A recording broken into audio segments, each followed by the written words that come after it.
27. That is the number of ethics questions on the CFA Level I exam.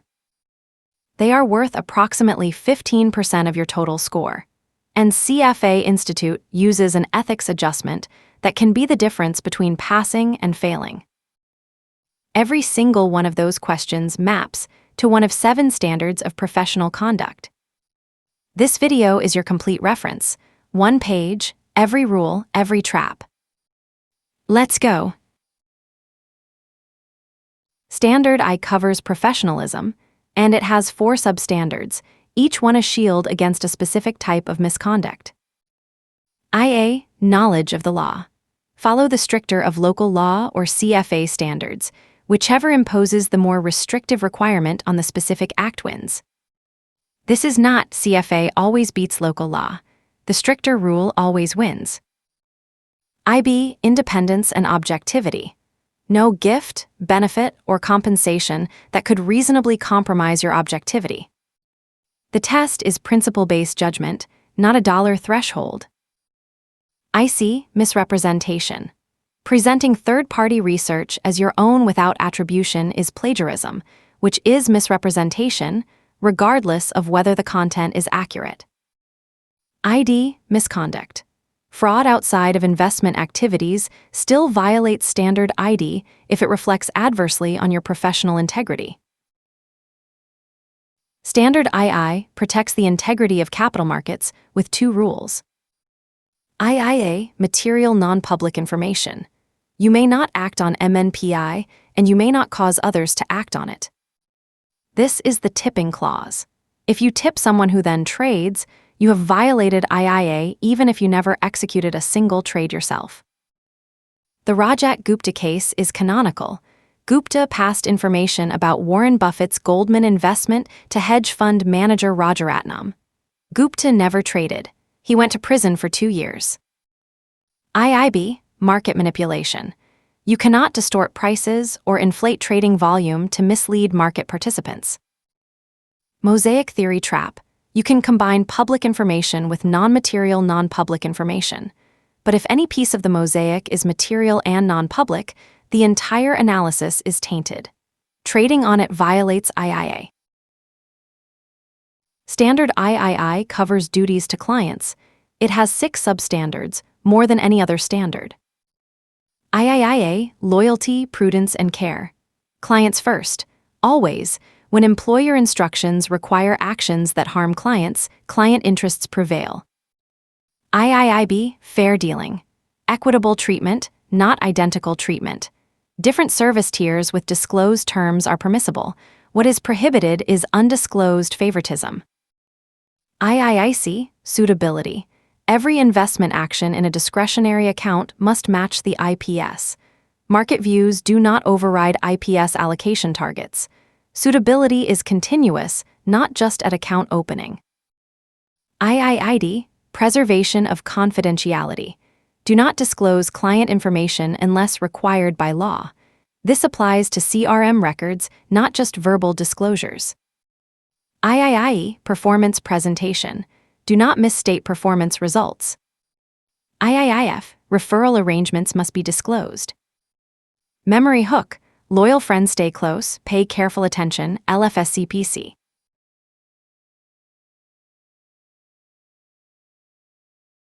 Standard IV covers duties to employers, and it has 3 rules you can remember with one acronym, LIS. IVA, loyalty. Be loyal to your employer. Do not take their clients, data, or competitive advantages when you leave. But standard IV loyalty to employer is subordinate to standard III loyalty to clients. When an employer directs you to harm clients, client interests win. IVB, additional compensation arrangements. You must get written employer consent before accepting additional compensation that could conflict with your duties. IVC, responsibilities of supervisors. If a compliance officer flags a credible report of potential violations, an informal conversation followed by no further action is not sufficient. You must initiate a documented inquiry and escalate if unresolved. The SAC Capital case, $1.8 billion in penalties, established exactly this supervisory standard. Standard V covers investment analysis, recommendations, and actions, the 3 Vs. VA, diligence and reasonable basis. You must have a reasonable and adequate basis for any recommendation.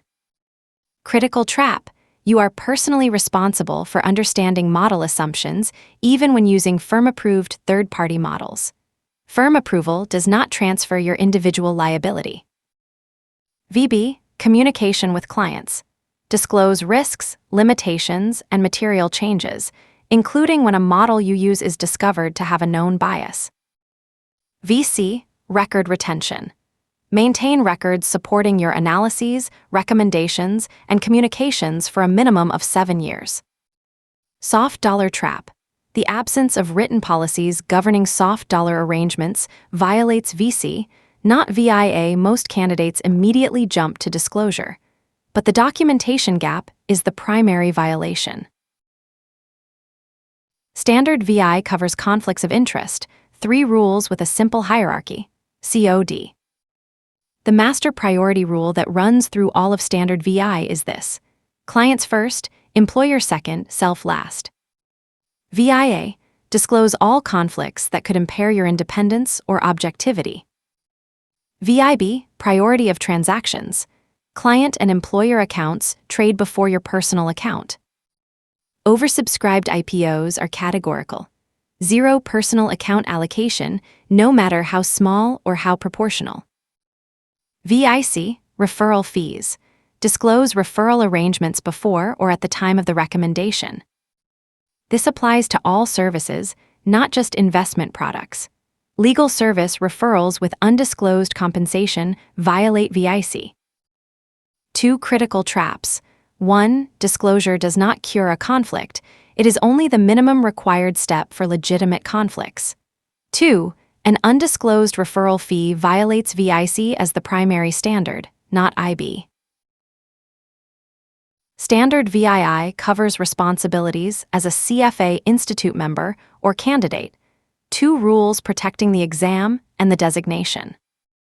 VIIA, conduct as participants in CFA Institute programs. Do not compromise the integrity, validity, or security of CFA Institute examinations. VIIB, reference to CFA Institute, the CFA designation, and the CFA program. This is where candidates get caught. 3 permissible phrases: CFA Level I candidate, CFA Level II candidate, or pass the CFA Level I exam. 1 categorical prohibition: using CFA alone or any phrasing implying you hold the charter before passing all 3 levels and meeting the experience requirements. The standard selection trap. When a CFA designation misuse scenario appears, VIIB governs over IC misrepresentation. Specific standard beats general standard every time. When a scenario seems to violate 2 or more standards, which is the right answer? Here is the 5-step decision framework. Step 1. Identify the central prohibited act. What exactly did the person do, not what they thought or felt? Underline the specific action. Step 2. Map it to the standard, whose description most precisely matches that act. Step 3. If multiple standards match, apply the hierarchy. Specific beats general, VIIB over IC for CFA mark misuse. Root act beats downstream consequence.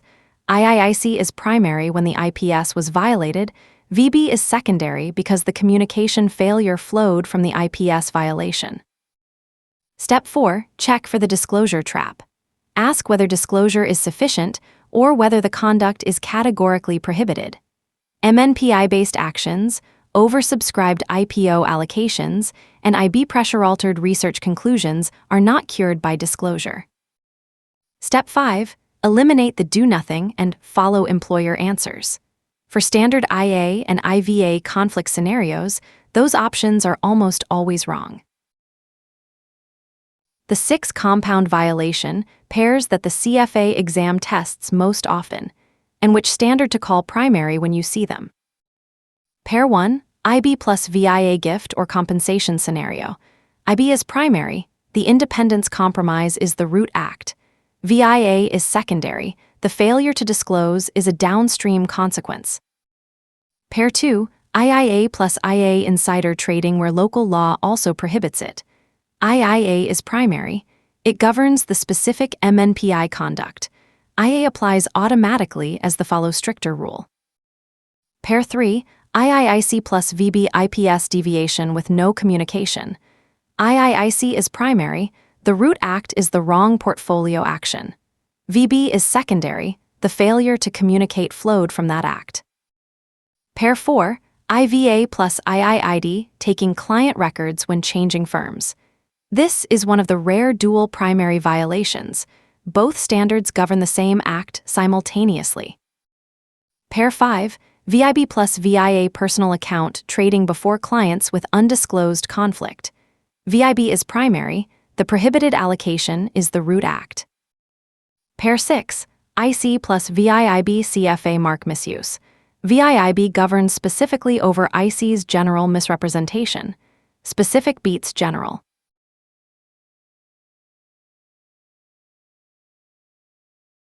Hard question. This tests the cause others to act clause in standard IIA. Read carefully. An analyst learns in a private meeting with a company's CFO that next quarter's earnings will significantly miss consensus estimates. Before trading, she consults with the firm's compliance officer. The compliance officer says she cannot trade. The analyst then publishes a sell recommendation based solely on this information. Which of the following best describes her actions? Pause and choose your answer now. The answer is A. She has violated standard IIA by causing others to act on material non-public information. Publishing a recommendation based on MNPI causes clients to act on that information, which is prohibited under IIA regardless of whether she personally traded. The compliance consultation did not authorize using MNPI. It only confirmed she could not trade personally.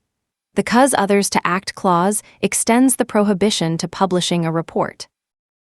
Wrong answer B. Consulting compliance is a recommended procedure, not a shield. Wrong answer C. VA is at most secondary here. The primary violation is IIA. The recommendation is based on MNPI. This question tests the oversubscribed IPO categorical rule under standard VIB. A CFA member manages his own retirement portfolio alongside client accounts. When an attractive IPO allocation becomes available, he allocates shares to his personal account and to clients in proportion to their account sizes. The IPO is oversubscribed. According to the standards. Pause and choose now. The answer is A. The member violated standard VIB. In an oversubscribed IPO, the rule is categorical. Zero personal account allocation is permissible. Proportionality is irrelevant. The proportional reasoning that works for non-oversubscribed situations does not apply here. When an IPO is oversubscribed, all shares go to clients, period. Wrong answer B. Proportional sounds fair, but the VIB rule for oversubscribed IPOs is not a proportionality question. It is an absolute prohibition. Wrong answer C. VIA is violated secondarily, but the root act, the improper allocation, is VIB. Hard question. The supervisor versus violator distinction under standard IVC. A supervisor at an investment firm is informed by a compliance officer that one of his analysts appears to have been trading ahead of client recommendations, front-running. The supervisor conducts an informal conversation with the analyst, who denies any wrongdoing. The supervisor takes no further action. 6 months later, the front-running is confirmed. Which of the following best describes the supervisor's conduct? Pause and choose. The answer is C. The supervisor violated standard IVC. IVC requires that upon receiving a credible report of potential violations, supervisors must initiate a prompt, documented inquiry and escalate if the informal conversation does not resolve the matter. A compliance officer flagged the concern. An informal conversation followed by no further action does not meet the reasonable supervision standard, regardless of the analyst's denial. The critical distinction: the analyst's violation is front-running, which implicates VIB and IIB. The supervisor's violation is the failure to supervise, which is specifically IVC. Candidates who apply the analyst's standard to the supervisor get this wrong every time. This question tests the specific over general standard selection rule, one of the most tested compound violation traps. A CFA Level II candidate puts CFA after his name on his business card. He passed Level I last year and is currently registered for Level II. Which standard is violated and what is the correct usage? Pause and choose. The answer is B. Standard VIIB is violated.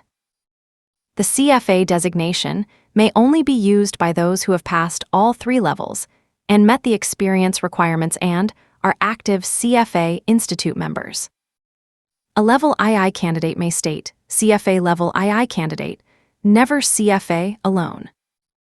The trap: answer A says standard IC misrepresentation, and it is technically a misrepresentation.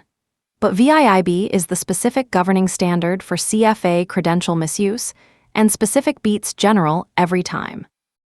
Wrong answer C. Being enrolled in the program does not confer the right to use the mark. Candidacy and the charter are completely separate. Final section: how to approach the ethics section on exam day. 27 questions, approximately 1 minute and 20 seconds each, but ethics questions run long. Step 1. Identify the central act in the first sentence. What exactly did the person do? The answer is almost always determined by the action verb in the scenario. Step 2. Eliminate do nothing and follow employer answers first. For standard IA and IVA conflict scenarios, these are almost always wrong. Step 3. Watch the disclosure trap. When an answer says disclose and continue, ask whether the conduct is categorically prohibited.